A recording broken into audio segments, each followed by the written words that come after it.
अस्सलामुअलैकुम वरहमतुल्लाहि वबरकातुह। कैसे हैं आप लोग? अल्हम्दुलिल्लाह मैं खैराफित के साथ हूँ। उम्मीद करता हूँ आप लोग भी बखैर होंगे। चलिए शुरू करते हैं आलमी हालात हाज़रा। आज मुख्तसर में आलमी हालात हाज़रा बताऊँगा और उसके बाद चाइना की सिविलाइजेशन पे हम बात करेंगे। चाइना की सिविलाइजेशन यानी 100 साल की जो उसकी सेंचुरी ऑफ हुमिलिएशन है, जिसको बार बार वो लोग जिक्र करके अपने लोगों को मोबिलाइज करता रहता है। और चाइना की जो खाना जंगी है, ख़ास तौर से ताइवान और चाइना का क्या मामला है। ताइवान को जो वीटो पावर हासिल था उसको यूएन से कैसे निकाल दिया गया। चाइना को जो कोई नहीं मानता था उसे वीटो पावर कैसे हासिल हो गया।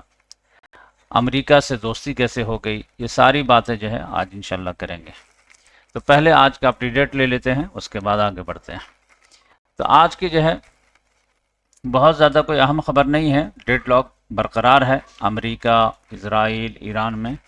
बस एक बात ये हुई है कि अब्बास अरागची जो हैं, जो ईरान के फॉरेन मिनिस्टर हैं, वो इस्लामाबाद गए। उनका कहना यह है कि हम 3 ममालिक के दौरे पर निकले हैं, यानी पाकिस्तान जाएंगे, इस्लामाबाद, फिर वहाँ से जो है ओमान जाएंगे और फिर मॉस्को जाएंगे, या हो सकता है इस्लामाबाद से मॉस्को जाएं और इसके बाद जो है फिर यहाँ मस्कत आए। तो अब ये तीनों ममालिक जो हैं ये समझ जाइए कि ये निगोसिएशन वाले हैं। तो इससे अंदाज़ा लग रहा है कि ये कहने को तो है कि हम बायलेटरल टूर के लिए निकले हैं, लेकिन इसमें जो है कुछ इशारे हैं कि ये निगोसिएशन की जो है एक लिहाज से एक हाथ आगे बढ़ाना है।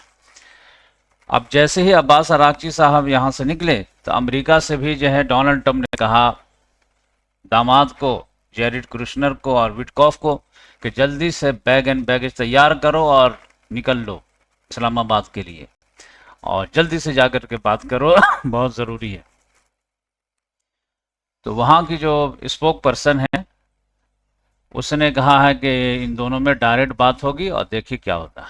तो अब इसमें यह है कि ईरान तो बार बार पहले कह रहा था कि जब तक जो है ब्लॉकेट नहीं हटाओगे तब तक हम कोई बात नहीं करेंगे, और अमेरिका कह रहा है कि ये लोग जा रहे हैं बात करने के लिए। तो ईरान ने जो है उसका ये तरदीद कर दिया है कि नहीं, बातचीत नहीं होगी।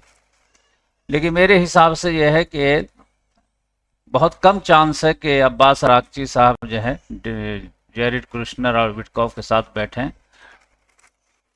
गर्चे पाकिस्तान की भी शदीद कोशिश है और अमेरिका की भी शदीद ख्वाहिश है कि ऐसा हो जाए, यानी ब्लॉकेट हटाए बगैर ही बातचीत शुरू हो जाए। लेकिन यह है कि ये शायद ना बैठें, और डायरेक्ट नहीं तो इनडायरेक्ट हो सकता है निगोशिएशन हो। यानी डायरेक्ट बैठेंगे तो क्या होगा, ईरान अपनी बात ही रखेगा ना कि भाई मैं ये चाहता हूँ, मैं ये चाहता हूँ, मैं ये चाहता हूँ, यूरेनियम के ताल्लुक से, न्यूक्लियर के ताल्लुक से। तो वही बात जो है आसिम मुनीर कहेगा कि हमें बता दीजिए, हम डोनाल्ड ट्रंप को बता देंगे।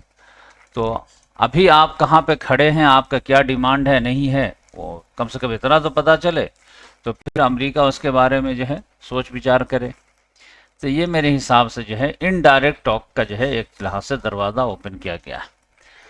तो इससे आप अंदाज़ा कर लीजिए कि समझिए कि ये जो बातें रहती है इस तरह की जंगों में, वो बयान की ज़्यादा अहमियत नहीं रहती है, एक्शन की ज़्यादा अहमियत रहती है। तो इस लिहाज से एक्शन पे निगाह रखिए कि फील्ड में किसकी पोजीशन क्या है।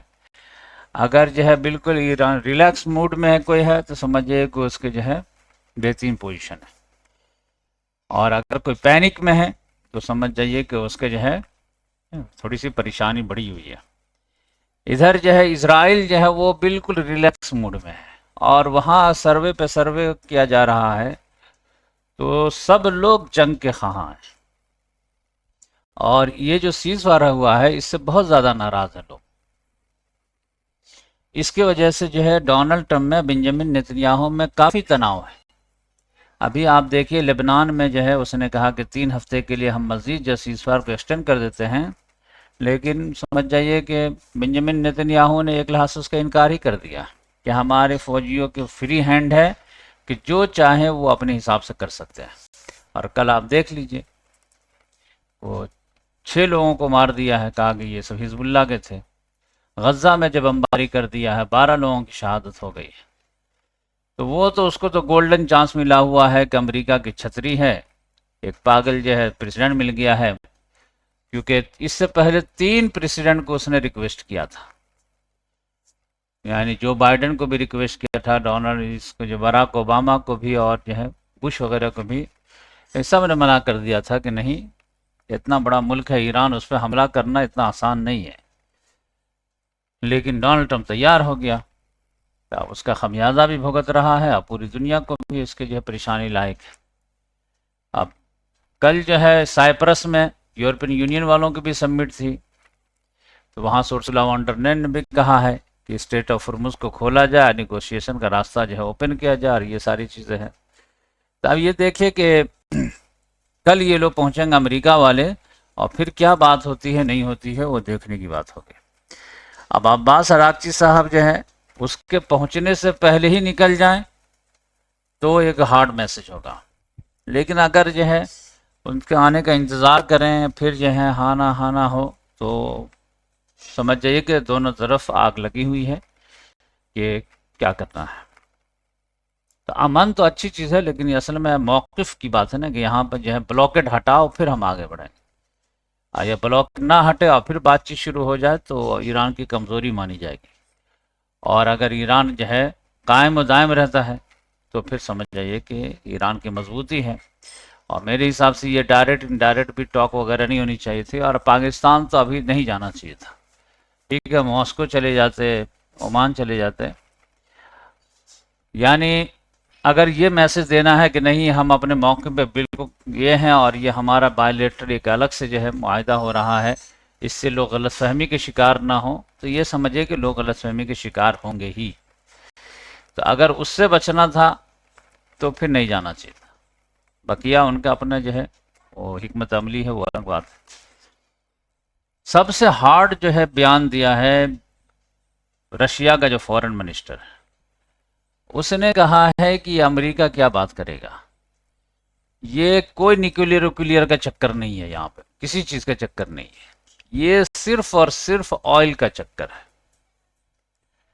ये कियोस जो क्रिएट किया गया है, ये डोनाल्ड ट्रंप का कियोस क्रिएट है, उसको तेल की लालच, वो तेल पर कब्जा करने के लिए गया था, जो फंस गया है, जीत नहीं पाया।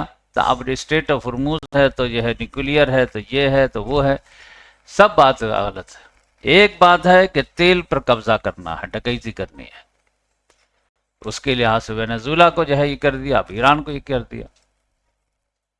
तो मेरे हिसाब से ये बहुत लॉजिकल बात थी, और ईरान को भी बार बार इसी को रिट्रीट करना चाहिए कि हम तेल पे कब्जा नहीं करने देंगे, ये ख्वाब तुम्हारा पूरा नहीं होगा, तेल पे कब्जा करके दिखाओ, ये सारी चीजें जो है बार बार रिपीट करना चाहिए, ताकि लगे कि ये डकैत है, ये गुंडा है, ये जालिम है, ये नाजायज तरीके से लोगों के जो है वो खजाने को लूटना चाहता है, वसाइल को लूटना चाहता है, कमजोरों को दबाना चाहता है। तो ये चीज जो है वो बहुत पते की बात किया उसने। मकिया यूरोप में भी जो है डोनाल्ड ट्रंप की लड़ाई चल रही है, डोनाल्ड ट्रंप जो है नेटो वालों से बहुत नाराज है, उसमें लिस्ट बना दिया है कि कौन हमारा अच्छा दोस्त है, कौन खराब दोस्त है। उसमें स्पेन के पीछे पड़ गया है कि स्पेन को तो नेटो से निकाल ही दिया जाए तो बेहतर है। फिर भी देखिए यहाँ पे क्या मामला होता है। पेरू में जो है समझिए कि इलेक्शन हो गया 12 ही तारीख को, 12 अप्रैल को, अभी तक वोटों की गिनती जारी है सारी है, तो बहुत ज़्यादा मसाइल है वहाँ पे, देखिए क्या होता है। तो ये चंद खबरें थी जो मैं सोचा कि अपडेट कर देता हूँ, बकिया हालात नॉर्मल हैं, और समझिए कि ये अब्बास अरागची साहब की बातचीत से जो है क्या निकल के आता है उस पर पूरा डिपेंड करेगा। चलिए अब मैं आप लोगों को जो है चाइना के बारे में बताऊंगा। इससे पहले मैं जो है जापान के बारे में बता दिया हूँ, और इस कल जो है मैं कोरिया के बारे में बताया था, लेकिन मैं कल वीडियो सुन रहा था तो लास्ट में वीडियो में आवाज़ वगैरह में कुछ जो है घरघराहट, यानी मोबाइल जो है वो लोड नहीं ले पा रहा है बड़ी वीडियो को रिकॉर्ड करने का, इसीलिए अब मैं फिर लैपटॉप पे आ गया हूँ। तो एक तो खुशी की बात यह है कि अगर आज की वीडियो आपको पसंद आ गई चाइना वाली, तो फिर समझ जाइए कि आप लोगों के लिए गुड न्यूज़ है कि अल्हम्दुलिल्लाह अब उस पैटर्न पे हम लोग आ गए हैं कि एक दिन में 20-20 वीडियो बना सकते हैं आपके लिए। अब कोई मसला ही नहीं रहेगा। लेकिन आज की वीडियो पसंद आनी चाहिए। अगर आ गई तो आप कमेंट्स कीजिएगा। तो आप जिस टॉपिक पे बोलिएगा और जब बोलिएगा विद इन 2 आवर्स में आपके सामने वीडियो ला दूंगा, यानी हिस्ट्री वगैरह पे। तो चलिए शुरू करते हैं अल्लाह ताला का नाम लेकर के, इसी के साथ साथ सीखते रहते हैं। तो ये देखिए मैं जो है बना लिया हूँ एआई की मदद से। Chinese civil war from 1927 to UN security council change 1971, step by step complete story with question and answer. तो सवाल जवाब के जरिए से जो है एक एक करके जानते। लेकिन 1927 से पहले भी क्या था ये भी देख लीजिए। Why was China weak the 18th century? उसका जवाब यह है फ्रॉम द 1839 टू 1949, थोड़ा सा ब्लर आ रहा है, यानी 1839 से लेकर के 1949 तक, यानी 110 साल। China suffered a century of humiliation at the hand of foreign power. इसको चाइना जो है सेंचुरी ऑफ ह्यूमिलिएशन कहता है। तो आप कहेंगे कि ये तो 110 साल है, और वो कहता है कि 1 सदी। तो ये मैं लास्ट में बताऊंगा कि उन लोगों के हिसाब से जो है वो 100 ही साल बनता है, लेकिन हम लोगों के हिसाब से जो है ये 110 बनता है। अब वो भी अपने जगह पे सही है और हम लोग भी अपनी जगह पे सही हैं। तो ये इंशाल्लाह लास्ट में बताऊंगा, भूल जाऊंगा तो कल बता दूंगा, क्योंकि अभी लंबी जर्नी शुरू करनी है और बहुत जल्दी मैं कंप्लीट कर दूंगा। देखिए बहुत आसान है ये। तो इसमें क्या है, ओपियम वॉर हुआ था कब से 1839 से लेकर के 1842 तक। यानी बरतानिया ने हमला कर दिया था कि जो है तुम अपना पोर्ट खोलो ताकि हम ओपियम बेचें। और सेकंड हुआ था 1856 से 1860 तक। चाइना को जो है अपना पोर्ट ओपन करना पड़ा था, समझिएगा। हांगकांग जो है उसी वक्त देना पड़ा था। फिर unequal treaties, foreign power get special rights, यानी ये 100 साल में चाइना को क्या क्या ह्यूमिलिएशन झेलना पड़ा था उसके लिए, कि दो दो जंग झेलनी पड़ी है, समझ जाइए। ओपियम वॉर फर्स्ट सेकंड, और फिर जो है बहुत सारे ट्रीटी जो है दब करके करना पड़ा, बहुत सारे तावान उसको देने पड़े, लॉस्ट ऑफ टेरिटरी, और बहुत सारे जो है उसको ट्रीटी देना पड़ा। यानी ज़मीन ताइवान को जो है जापान ने कब्ज़ा कर लिया, मंचूरिया को जो है रशिया ने कब्ज़ा कर लिया, हांगकांग को जो है बरतानिया ने कब्ज़ा कर लिया, मकाओ को जो है पुर्तगाल ने कब्ज़ा कर लिया, फिर कुछ इलाके को जो है फ्रांस ने कब्ज़ा कर लिया, कुछ इलाके को जर्मनी ने कब्ज़ा कर लिया। तो इस तरह बहुत ज़्यादा humiliation. Foreign influence, foreign power control, तो इसके तजारत वगैरह को भी जो ये लोग कर रहे थे। और यह है बक्सर रेवोल्यूशन 1900 में, यानी 1899 से 1901 में। और उसमें तो समझिए कि 8 वेस्टर्न पावर ने जो है आकर के तबाही मचा दिया था। बक्सर रेवोल्यूशन हुआ था। तो उसमें 8 कौन कौन से थे? 8 समझिए कि अमेरिका था, बरतानिया था, जर्मनी था, फ्रांस था, यूके था, ऑस्ट्रो हंगेरियन था, रशिया था, जापान था। ये सब मिल करके जो है इसको ये किए थे। वीक गवर्नमेंट चिन डायनेस्टी बिकम्स बेविक। तो ये जो है चिन डायनेस्टी जो है ये इसके दौर में बहुत ज़्यादा कमज़ोर मामला हो गया था, वहाँ से ह्यूमिलिएशन शुरू हो गया। तो अब ये समझ जाइए कि चिन डायनेस्टी कब से कब तक है, तो ये मैं आपको थोड़ा सा बता देता हूँ।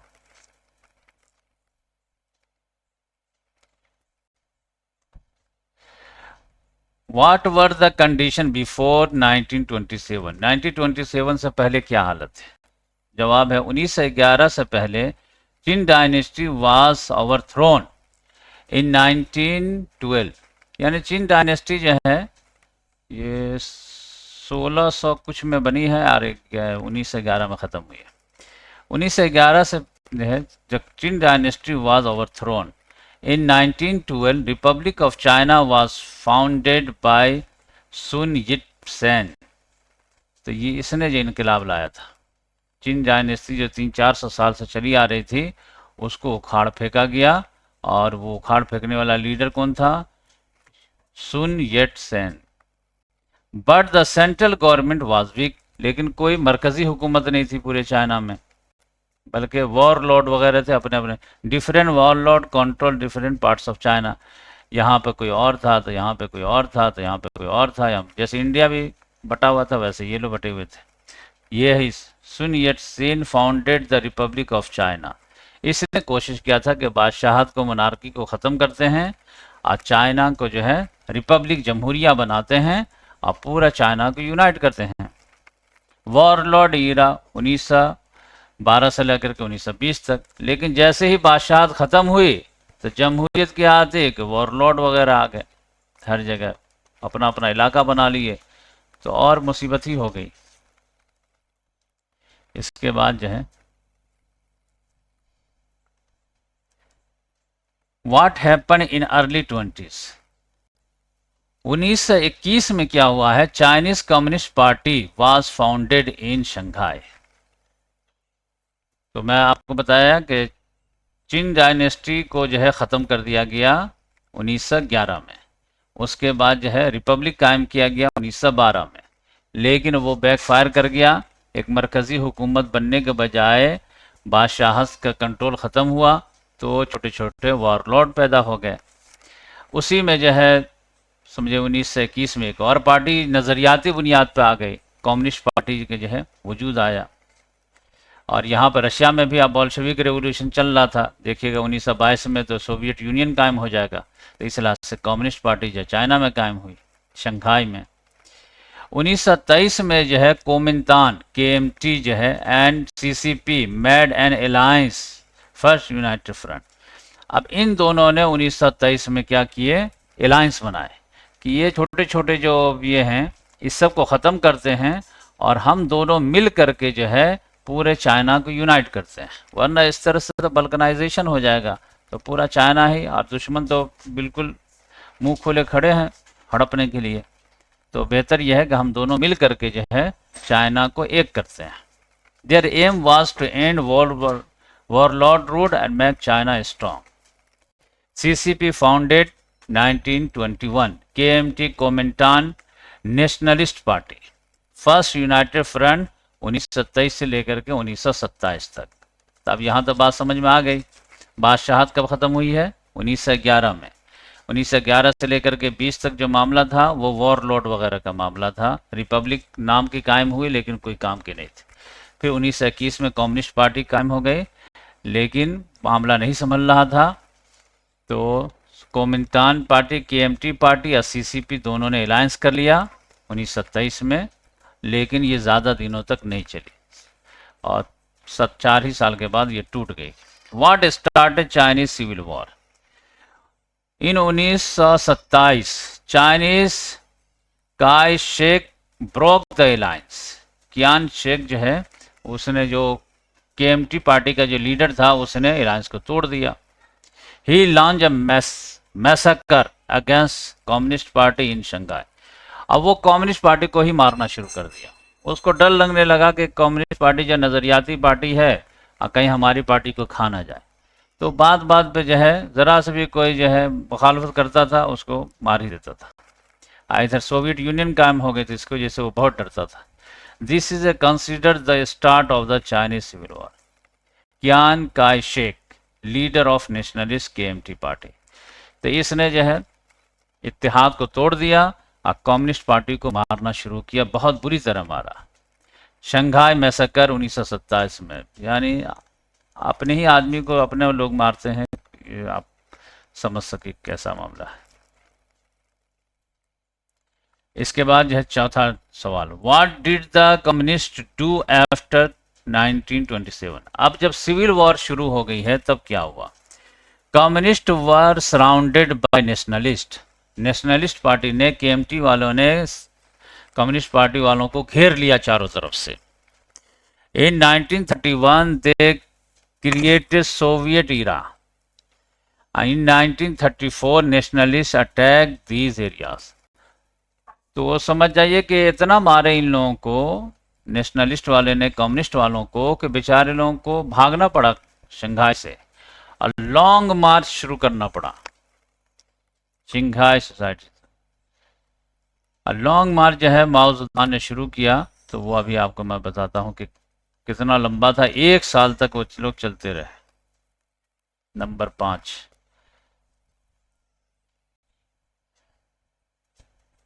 हौसला था। What was the long march?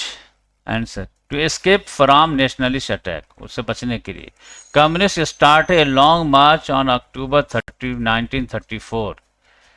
1934 में वो लोग जो है देहात की तरफ भागना शुरू कर दिए, पहाड़ों की तरफ। और माओ ज़ेडुंग जो था वो किसान का बेटा था, तो उसको मालूम था कि किसान की मदद लेनी ज़रूरी है। तो ये शहर छोड़ो, जान बचाओ, और वहाँ से जो है सपोर्ट हासिल करते हैं। They traveled about 12,000 kilometre in difficult condition. 12,000 kilometre ये लोग चले एक साल में। इन 1935 दे रीच्ड यान।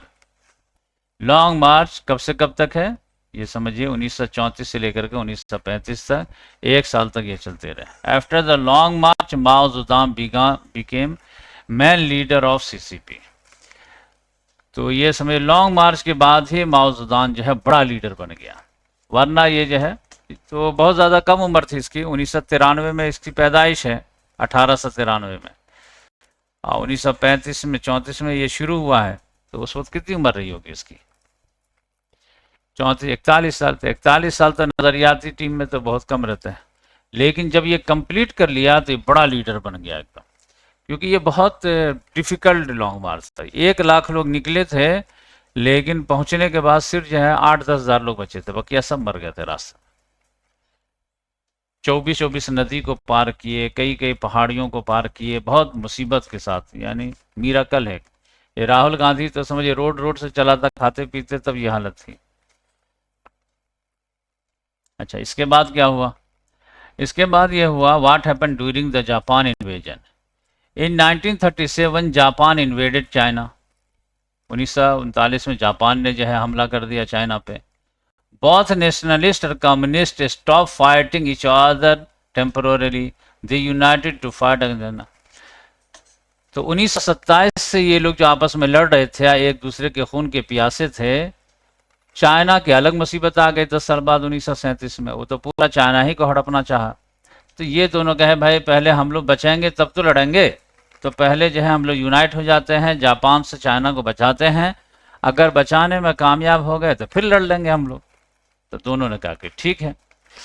तो जापानीज इन्वेजन 1937, फिर उसके बाद सेकेंड वर्ल्ड वॉर ही शुरू हो गई। आफ्टर द लॉन्ग मार्च 1937-19, इन लोगों का समझिए कि 8 साल का इत्तेहाद रहा, कम्युनिस्ट में और नेशनलिस्ट में, कम्युनिस्ट पार्टी ऑफ चाइना और कोमिंतान में। इसके बाद तो दूसरा इत्तेहाद था। पहला इत्तेहाद था 1923 से लेकर के 1927 तक, 4 साल का। अब 10 साल की जंग हुई, और फिर उसके बाद जो है 8 साल का इत्तेहाद हुआ, और लेकिन उस वक्त जो है सेकेंड वर्ल्ड वॉर जारी और सारी। अब इसके बाद क्या हुआ? इसके बाद देखिए हार्ड टॉपिक है, बहुत सिस्टमेटिक लाया हूं मैं। What happened after the Japan defeat. Japan surrender कर गया 1945 में, मालूम है आपको। The alliance ended, civil war start again between KMT and CCP. 1945 के बाद जो है फिर दोनों लड़ने लगे कि ठीक है जापान तो हार गया, जो असल जो है बाहर का दुश्मन था, तो अब जो है चाइना पर किसका रूल रहेगा इसका फैसला कर लो। तो अल्लाह ताला ने जब हाथ दिया है तो मुंह से क्यों बात करेंगे, आओ लड़ लेते हैं। अब इस दरमियान में समझ जाइए कि यूएसएसआर मजबूत हो गया था, उसकी बैकिंग थी, और ये लॉन्ग मार्च की वजह से बहुत ज़्यादा सिंपैथी हासिल हो गई थी माओ ज़ेडुंग को, और वहाँ से फाइटर वगैरह भी बहुत मिल गए थे बाद में। तो इस लिहाज से माओ ज़ेडुंग जो है वो लड़ना शुरू किया। अब ये जो है जापान को जब हरा दिया है, तो ये समझिए कि जो केएमटी का जो लीडर था चियान काय शेक, ये कहना शुरू कर दिया कि हमारा सेंचुरी ऑफ ह्यूमिलिएशन खत्म हो गया। क्यों? क्योंकि हम जीतने वालों में से हैं। सेकेंड वर्ल्ड वॉर किसने जीता था? अमेरिका, बरतानिया, फ्रांस, रशिया, चाइना। तो कहा देखो हम जीते हैं ना, तो हमारा ह्यूमिलिएशन खत्म हो गया। तो इस लिहाज से समझ जाइए कि लोग कहते हैं कि ये सेंचुरी है, 101 साल कुछ महीने, लेकिन हम लोग देख रहे हैं कि ये तो अभी फिर लड़ेंगे, सिविल वॉर हो जाएगी। तो इस लिहाज से 110 साल बनते हैं जब असल चाइना जो है कायम होता है। लेकिन ये लोग जो है लीडर लोग पहले ही से दावा करने लगे थे कि देखो हम लोग जापान को हरा दिए, तो लिहाजा हमारा ह्यूमिलिएशन का दौर ख़त्म हो गया, अब यहाँ से जीत शुरू हो गई। तो पहली जीत तो फॉरेन पावर के मुकाबले में मिल ही गया था, तो इस लिहाज से ये भी सही है। लेकिन ये लोग जो है 1945 में फिर जो है जंग शुरू कर दिया। Japan surrender 1945, civil war again 1945-1949। अब ये दोनों लड़ने लगे। रिजल्ट क्या निकला? Who won the Chinese civil war? Communist were better organized, they had a strong leader and support of the people. On 1 October 1949, Mao Zedong proclaimed the People's Republic of China, PRC. तो 1949 आते आते अक्टूबर में जो है माओ Zedong ने ऐलान कर दिया कि मेनलैंड जो चाइना है उस पर हमारी हुकूमत है, क्योंकि क्यान शाइक जो है वो अपनी पार्टी के एमटी को लेकर के ताइवान भाग गया, नहीं जीत पाया। तो उसने वहाँ जा कर के वो अपनी पार्टी कायम किया, हुकूमत किया, रिपब्लिक ऑफ चाइना, ROC, इसने जो है किया PRC, People's Republic of China. 1 अक्टूबर 1949 को People's Republic of China Mao Zedong ने कायम कर दिया। तो ये असल मैन चाइना पे कायम हो गया। क्यान Kaishek and his government fled to Taiwan, क्यान शाइक जो है कश्ती लिया और भाग गया वहाँ। तो इस लिहाज से सिविल वॉर कौन जीता? कम्युनिस्ट वाले, माओ ज़ेडुंग जीत गया, क्यान शाइक हार गया। अब ये बहुत बड़ा डिक्टेटर बना कि ताइवान में भी जाकर के नाम रखा जो है रिपब्लिक ऑफ चाइना, लेकिन ये बहुत खतरनाक है, इससे भी ज़्यादा खतरनाक डिक्टेटर बन गया वहाँ जाकर। इसके बारे में कभी बताएंगे। चलिए अब इसको आगे बढ़ाते हैं। इसके बाद क्या हुआ? Why was there two China's problem? देखिए, one China PRC was in mainland, other China ROC was in Taiwan, both claim to be the real China। तब एक चाइना कायम हो गया कहाँ पे? ताइवान में। अब ये देखिए, क्यान शाइक जो है वो भाग गया यहाँ ताइवान में, और ताइपे में उसने कैपिटल बना करके शुरू कर दिया, और ये जो है मैन चाइना में रहा, और बेजिंग को इसने जो है राजधानी बनाया। अब मामला क्या था कि अमेरिका जो था वो नेशनलिस्ट को सपोर्ट करता था, और USSR जो है वो कम्युनिस्ट को सपोर्ट करता था, माओ ज़ेडुंग को। और यूनाइटेड नेशन में किसकी चलती थी? अमेरिका की चलती थी। तो अमेरिका ने जो है जीतने वालों को वीटो पावर दिया था, पांचों जीते थे, पांचों को वीटो पावर मिला था। तो उस वजह से जो है अमेरिका को भी वीटो पावर मिला, बरतानिया को भी, फ्रांस को भी, USSR को भी, और चाइना को भी। तो अब ये चाइना बड़ा है, ये कितना छोटा है, ये भगौड़ा है, ये जीता हुआ है। लेकिन अमेरिका ने कहा नहीं, मुझे यही पसंद है। तो यही मैन चाइना है मेरी निगाह में, लिहाजा इसी को जो है यूनाइटेड नेशन जनरल असेंबली में जगह मिलेगी, और इसी को सिक्योरिटी काउंसिल में वीटो पावर भी मिलेगा। इसको नहीं, ये चाइना है ही नहीं, ये है असल चाइना। अब ये देखिए, इसको कहते हैं तुम दिन कहो तो हम दिन कहेंगे, तुम रात कहो तो हम रात कहेंगे। ये आप समझ रहे हैं?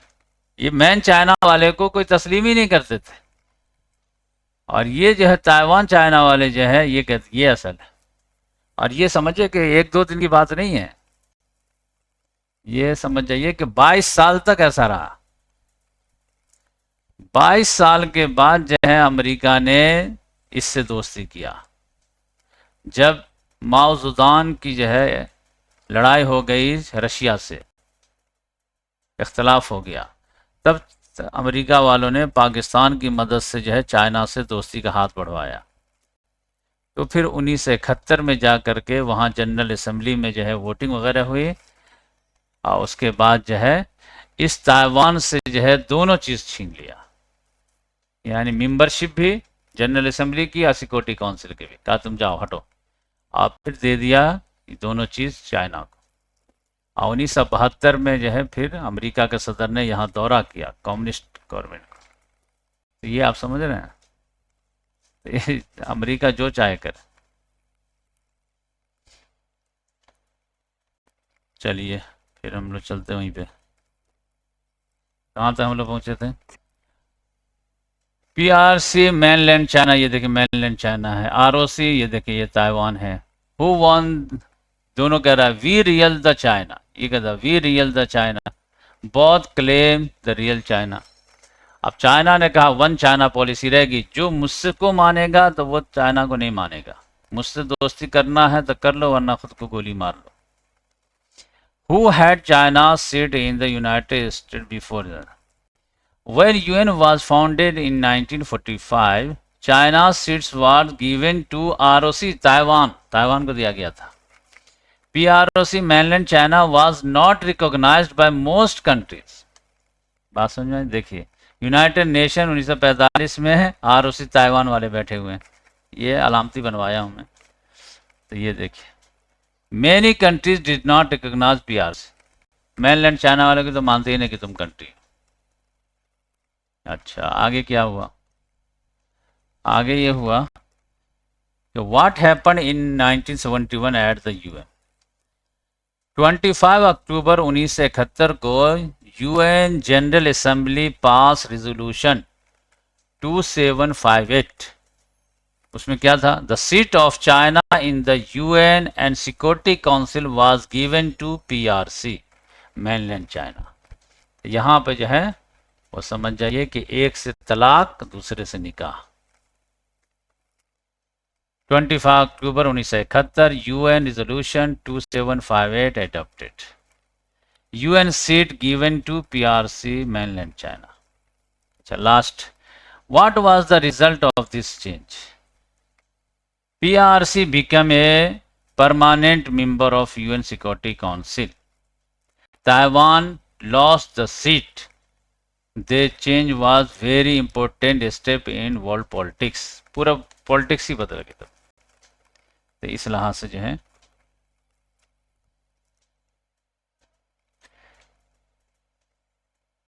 Today PRC is a permanent member of the UN Security Council with the power of veto। और ताइवान का क्या हाल है, तो ताइवान को देख लीजिए कोई रिकॉग्नाइज ही नहीं करता है, बहुत मुश्किल से जो है छोटे छोटे कंट्री वो 10-12 हैं, उसको मदद उदद करता तो मान लेता, वो भी अमेरिका के दबाव में, वरना वन चाइना पॉलिसी चल रही है कि जो मुझसे दोस्ती करेगा वो ताइवान से दूरी बनाएगा। तो ये समझिए कि ये हिस्ट्री थी जो मैं सोचा कि आप लोगों को बता दूं कि चाइना की जो है 100 साल ह्यूमिलिएशन हिस्ट्री कब से शुरू होती है।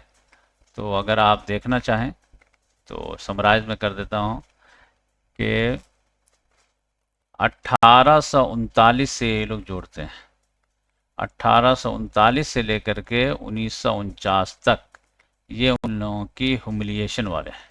इसी में first opium war, second opium war, फिर जो है रशिया का मंचूरिया पे कब्ज़ा, जापान का जो है वो समझिए कि ताइवान वगैरह पे कब्ज़ा, फिर मंचूरिया पे कब्ज़ा, फिर जो है ब्रिटिश का हांगकांग पे कब्ज़ा, पुर्तगालियों का मकाओ पे कब्ज़ा, बक्सर रिवोल्यूशन को जो है क्रश करना, ये सारी चीज़ें यानी बहुत बुरी हालत है। कभी अगर आप तफसील से दिल करेगा तो मैं जो है सेंचुरी ऑफ ह्यूमिलिएशन पे और डिटेल में बना दूंगा, मतलब एक्सप्लेन कर दूंगा। अभी तो मैं जो है ये देखा है। तो उसी में जो है फिर क्या हुआ कि चिन डायनेस्टी को 1911 में उखाड़ फेंका गया कि इसी की वजह से ये जो है हालत ख़राब है तो इसको हटाओ, और एक इनकलाब आया और उन लोगों ने जो है 1912 में 1 साल के बाद रिपब्लिक बनाया। लेकिन हुआ क्या कि बैकफायर कर गया और बल्कनाइजेशन हो गया, वॉरलॉर्ड वगैरह वजूद में आ गए 1920 तक। 1921 में कम्युनिस्ट पार्टी जो है वजूद में आई। 1927 में जो है जिसने इनकलाब लाया था KMT पार्टी वाले और कम्युनिस्ट पार्टी वाले जो है उन लोगों ने इत्तेहाद कर लिया कि भाई पहले जो है यूनाइट करते हैं कम्युनिस्ट इसको चाइना को। लेकिन ये इत्तेहाद ज़्यादा दिनों तक चला नहीं है और 1927 में ये टूट गया और सिविल वॉर शुरू हो गए। तो उस वक्त जो थे वो KMT पार्टी वाले, कियान शाही वाले जो है वो मजबूत थे, कम्युनिस्ट पार्टी वाले कमज़ोर थे क्योंकि नई नई पार्टी बनी थी। तो बहुत मारा, बहुत मारा, बहुत मारा, यहाँ तक कि उन लोगों को शंघाई छोड़ करके भागना पड़ा, लॉन्ग मार्च निकालना पड़ा। 1 साल का जो है लॉन्ग मार्च निकाला 1934 से 1935 तक। और वो कितना तकलीफ दे था कि अंदाज़ा कीजिए कि 1 लाख लोग निकले थे और 1 साल के बाद बचे सिर्फ 10,000, 8,000, यह हालत थी। लेकिन 35 के बाद 2 ही साल के बाद क्या हुआ कि जापान ने 1937 में हमला कर दिया। तब इन दोनों को लगा कि भाई पहले बचेंगे तभी तो कुछ करेंगे। तो फिर दोनों ये जो है होशमंदी दिखाए और दोनों यूनाइट हो गए, यानी KMT वाले और CCP वाले। फिर जो सेकेंड वर्ल्ड वॉर शुरू हो गया, सबने मिलजुल करके लड़ा एकदम मुत्तहिद होकर के, क्योंकि KMT पार्टी को जो सपोर्ट था किसका, अमेरिका का, और कम्युनिस्ट पार्टी को सपोर्ट था किसका, USSR का, और दोनों जो है इलाही पावर में थे, तो इस लिहाज से कोई प्रॉब्लम नहीं था। 1945 में जो है जब जंग ख़त्म हुई है और जापान ने हथियार डाल दिया है हिरोशिमा नागासाकी पे होकर, तो फिर अब लगा कि जो है चाइना में शांति आ जाएगी। शांति क्या आएगी, यहाँ पे फिर सिविल वॉर हो गया कि दोनों में अब किसकी हुकूमत रहेगी। तो पता चला कि 4 साल तक फिर सिविल वॉर शुरू हो गया, 1945 से 1949 तक। तो इसमें जो है फिर कम्युनिस्ट वाले आप जीत गए, ये पावरफुल हो गए और वो कमज़ोर हो गया था। तो 1949 में जो है वो KMT वाले जो है मेनलैंड चाइना भाग गए ताइवान, और यहाँ पे माओ ज़ेडुंग जो है अपनी हुकूमत कायम किया 1 अक्टूबर 1949 को पीपल्स रिपब्लिक ऑफ चाइना के नाम। अब वो वहाँ जाकर हुकूमत कायम किया, Republic of China. Mao Zedong ने पीछा नहीं किया, कहा जाने दो, थोड़ा सब्र करते हैं, बाद में इसको ले लेंगे। उसके बाद जो है अमेरिका के जो है ज़्यादा चलती थी, तो अमेरिका ने जो है यूनाइटेड नेशन में इसी को मेंबरशिप दिलाया और इसी को जो है वीटो पावर भी दिलाया। लेकिन फिर जो है माओ ज़ेडुंग के टाइम में जो है जब स्टालिन मर गया है और USSR में जो है निकिता क्रुश्चेव आ गया है और वो थोड़ा सा सॉफ्ट रवैया अपनाने लगा और स्टालिन की मुखालफत करने लगा, तो फिर जो माओ ज़ेडुंग को उससे लड़ाई हो गई, कहा कि ये जो है नरम पड़ रहा है, और ये जो है माओ ज़ेडुंग थोड़ा गर्म रहना चाहता था वेस्ट के ताल्लुक से, तो दोनों में इख्तलाफ वगैरह हो गया। तो ये इस पे तनकीद करता था, वो उसके पे तनकीद करता था। फिर जो है बॉर्डर को लेकर के लड़ाई भी, झड़प भी हो गई, कुछ लोग मारे भी दोनों तरफ से। तो इस मौके से फ़ायदा अमेरिका ने उठाया कि इन दोनों में लड़ाई हो गई है, तो चलो इसको अपने तरफ खींच लेते हैं। तो पाकिस्तान को बीच में डाला, जैसा भी पाकिस्तान कैसे ईरान अमेरिका वैसे बीच में डाला, और फिर जो है पाकिस्तान ने चाइना और अमेरिका को दोस्ती करा दिया। तो बात बन गई, तो फिर जो है जनरल असम्बली में सीट भी दिला दिया और वीटो पावर भी दिला दिया। तब से उन लोगों की दोस्ती हो गई। फिर उसके बाद उन लोगों ने जो है रवैया भी अपना बदला थोड़ा सा, चाइना वाले ने, और उन लोगों ने भी जो सॉफ्टनेस लाया। माओ ज़ेडुंग जो है 1976 में उसका इंतकाल हो गया, बाद बीच में बहुत बदनाम भी हो गया था अपनी पॉलिसी वगैरह की वजह से। तो इन लोगों ने, आप समझिए कि कम्युनिस्ट हुकूमत नहीं है यहाँ पे, कम्युनिस्ट क्या है, आधा का कम्युनिस्ट है, समझ जाइए। कम्युनिस्ट में क्या रहती है कि वो मार्केट आज़ाद नहीं रहता है, अब पर्सनल ओनरशिप नहीं रहती है, प्राइवेट ओनरशिप नहीं, लेकिन मईशत में इसने सरमायादारी को अपना लिया अमेरिका वाला, और सिर्फ जो है सियासत में जो है कम्युनिस्ट पार्टी वाला जो है एक पार्टी की डिक्टेटरशिप वो अपनाई हुए है। तो इस लिहाज से अमेरिका को लगा कि भाई हमको मईशत में हमारे जो है उसूल को तुम अपना लो, हमारे लिए मार्केट वगैरह को ओपन कर दो, हम खुश हैं इससे। बाकी यार तुम्हारे मुल्क में तुम कैसा मुल्क चलाते हो नहीं चलाते हो, इंतखाब कैसा कराओगे नहीं कराओगे, ये तुम्हारा इशूज़ है, कोई मसला नहीं है। तो इस लिहाज से चाइना ने जो है ये दिया कि ठीक है मईशत में हम आप ही के जो है तरीक़ों को अपनाते हैं, यानी आधा से ज़्यादा जो है कैपिटलिज्म का, तो लिहाजा इन दोनों की बात बन गई। तो उसी वजह से जो है चाइना की तरक्की भी हुई। लेकिन चाइना जो है काफ़ी समझदारी से काम किया है, पूरा कैपिटलिज्म का उसूल नहीं अपनाया है, जितना फ़ायदा हुआ है उतना ही अपनाया है, उस पर कभी और बात कर लेंगे। तो इस वजह से जो है एक वक्त ऐसा आया कि समझिए कि वर्ल्ड ट्रेड ऑर्गेनाइजेशन में भी जो है इसको मेंबरशिप मिल गई 2001 में। तब आप समझ जाइए कम्युनिस्ट पार्टी या वर्ल्ड ट्रेड ऑर्गेनाइजेशन, ताज्जुब की बात है कि नहीं है। और अब जो है वो तो आप जानते ही हैं। तो ये समझिए कि मुख्तसर में चाइना के मैं हिस्ट्री बताया, कुछ बातें छूट गई होंगी तो फिर उसको रिपीट कर लेंगे इंशाल्लाह। और अब इंशाल्लाह तेज़ी से मैं वर्ल्ड हिस्ट्री आप लोगों को समझाऊंगा। जज़ाकल्लाह।